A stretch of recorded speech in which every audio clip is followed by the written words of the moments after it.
Beloved brothers, sisters, and friends, greetings to all of you in the sweet name of our Jesus Christ. How are you all? Hope you are all very well with the blessing of our Lord Jesus Christ.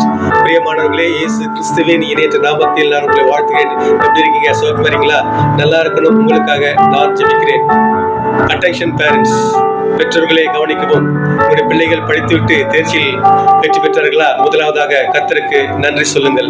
ஒருவேளை fail ஆகிட்டு இருந்தாக்கா கவலைப்படாதீங்க, பிள்ளைகளை திட்டாதீங்க, மாறாக அவர்களை encourage பண்ணுங்க. அடுத்த முறை நன்றா படிச்சு பாஸ் பண்ணுப்பான்னு சொல்லுங்க.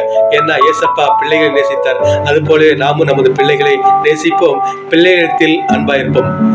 ஒருவேளை நமது குடும்பங்களில் நல்லது நடந்திருக்கலாம், கெட்டது நடந்திருக்கலாம். எது நடந்திருந்தாலும் சமாதானமாக இருந்து கர்த்தரிடத்தில் எப்பொழுதும் சந்தோஷமாயிருங்கள், பிரியமாயிருங்கள். ஏனென்றால் நமது தேவன் நமக்கு தேவையானதை தேவையான நேரத்தில் கொடுக்க வல்லவராயிருக்கிறார். ஆகவே நம்முடைய தேவன் உண்மையான தேவன், ஜீவனுள்ள தேவன். அவருடைய வார்த்தை உண்மையுள்ளது. நம்பிக்கையிலே விசுவாசமாயிருங்கள்.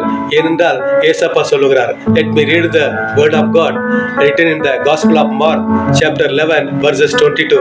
பரிசுத்த மார்க் எழுதின சுவிசேஷம் 11ஆம் அதிகாரம் 22வது வசனம். Have faith in God. தேவனிடத்தில் விசுவாசமாயிருங்கள்.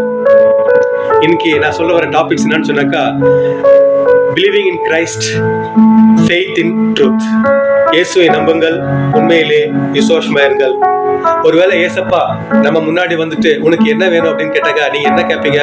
காரு, பங்களா, ஆஸ்தி, பொண்ணு, பொருள், இந்த மாதிரி கேட்பீங்களா? சரி, நீங்க எதாவது கேளுங்க, பரவாயில்ல. ஒருவேளை என்கிட்ட கேட்டாக்கா நான் என்ன கேட்பேன்னு சொன்னாக்கா, ஏசப்பா நீர் மாத்திரமே எனக்கு போதும் என்று நான் சொல்லுவேன். யெகோவா ஈரே, தந்தையாம் தேவன், நீர் மாத்திரம் போதும் எனக்கு.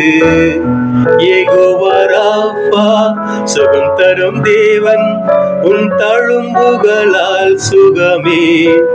யெகோவா ஷம்மா, என் கூட இருப்பீர், என் தேவையெல்லாம் சந்திப்பீர். நீர் மாத்திரம் போதும், நீர் மாத்திரம் போதும், நீர் மாத்திரம் போதும் எனக்கு. எங்களை நேசிக்கும் நல்ல தந்தையே, இந்த கால வேலைக்காக போய் துதிக்கிறேன், ஸ்தோத்திக்கிறேன் சாமி. கடந்த வாரம் முழுதும் எங்களோடு இருந்து எங்களை நல்ல மாதிரியாக காப்பாற்றுவதற்காக நன்றி செலுத்துகிறோம். எங்களுடைய வாழ்க்கையில் நீங்கள் செய்த நன்மைகளுக்கு நன்றி செலுத்துகிறோம்.